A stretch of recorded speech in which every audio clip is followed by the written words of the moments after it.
Halo teman-teman, kembali lagi di channel saya Riza Kurniawan Tutorial. Channel ini membahas tentang teknologi unboxing dan tutorial. Nah, berita datang dari produk gadget ternama atau pun ternama atau gawe ternama datang dari Apple iPhone terbaru. Dilanjut dari berita online dari tekno.kompas.com, yaitu izin edar iPhone 16 beredar di Indonesia terbit. Apple tetap bisa jualan tanpa bangun pabrik iPhone. Misalnya yaitu setelah negosiasi yang alat berbulan-bulan, blokir iPhone 16 series di Indonesia kini benar-benar telah dibuka. Pasalnya iPhone 16 series sudah mengantongi salah satu syarat izin edar di Indonesia.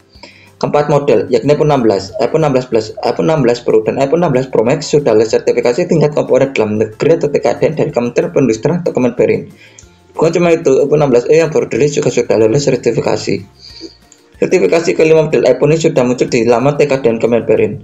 Kelimanya muncul dengan nomor model A3287 atau iPhone 16, lalu A3290 atau iPhone 16 Plus, lalu A3293 iPhone 16 Pro, A3296 atau iPhone 16 Pro Max, dan A3409 atau iPhone 16e.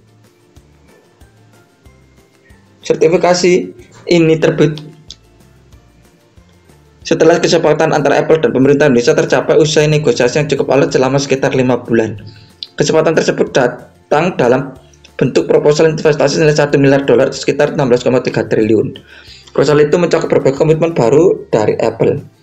Dalam proposal tersebut, Apple tetap memilih skema 3 atau jalur investasi inovasi. Ada 2 jalur yang ditempuh Apple, yakni investasi hard cash atau uang tunai senilai $160 juta sekitar 2,62 triliun untuk periode 2025 sampai 2028. Dana ini langsung disetorkan Apple sebagai bentuk pemenuhan kewajiban TKDN sesuai aturan pemerintah nomor 29 tahun 2017. Lalu MOU periode 2023 sampai 2029 mencakup pendirian berbagai fasilitas baru seperti Apple Software Innovation dan Technology Institute, Apple Professional Developer Academy, serta ekspansi manufaktur Apple di Indonesia. Untuk diketahui ada 3 skema investasi yang diatur Kemenperin agar vendor elektronik bisa memenuhi kewajiban TKDN dengan bobot minimal 35%. Skema pertama adalah manufaktur atau membangun pabrik, lalu kedua adalah skema software atau aplikasi. Kebanyakan vendor maupun yang menjual produk di Indonesia seperti Samsung, Oppo, Vivo, dan Xiaomi disiplin memilih skema pertama, yakni membangun pabrik di tanah air. Hal tersebut berbeda dengan Apple yang konsisten memilih skema 3 sejak dulu.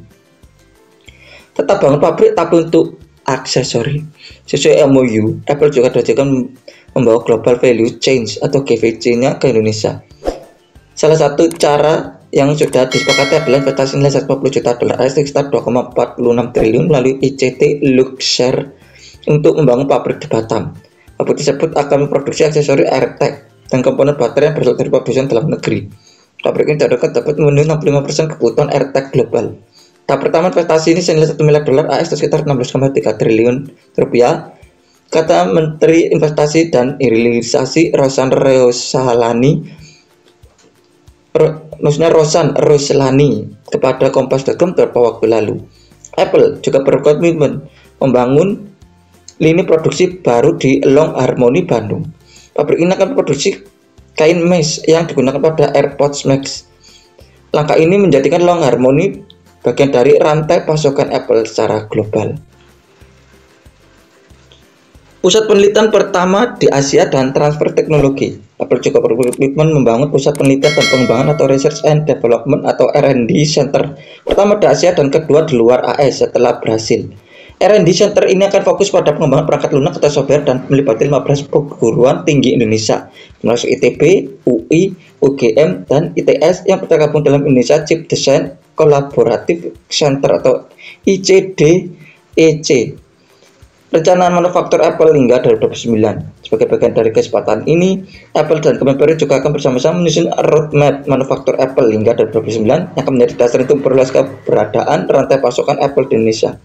Setelah proposal yang disetujui, langkah selanjutnya adalah proses penerbitan sertifikasi TKDN yang akan diproses melalui Sistem Promosi Industri Nasional atau SIINAS atau SIINAS.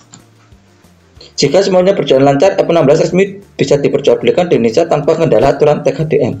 Kendati demikian, Apple masih menyisakan satu syarat untuk menjual iPhone 16 series di Indonesia, sebab berdasarkan pantauan Kompas Tekno Jumat tanggal 7 bulan 3 tahun 2025 pagi, sertifikasi iPhone 16 series belum muncul di situs postal dari Direktorat Jenderal Ditjen Sumber Daya dan Perangkat Pos dan Informatika atau SDPPI, Kementerian Komunikasi dan Digital atau Komdigi.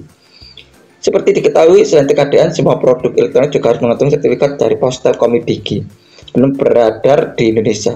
Kemungkinan verifikasi di ponsel Komdigi menyusul beberapa waktu yang akan datang.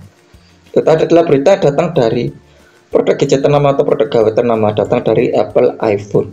Dilansir dari berita online dari tekno.kompas.com, yaitu izin edar iPhone 16 di Indonesia terbit.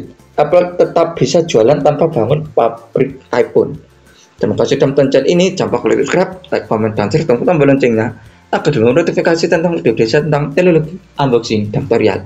Dan akan selesai terus kembang. Terima kasih.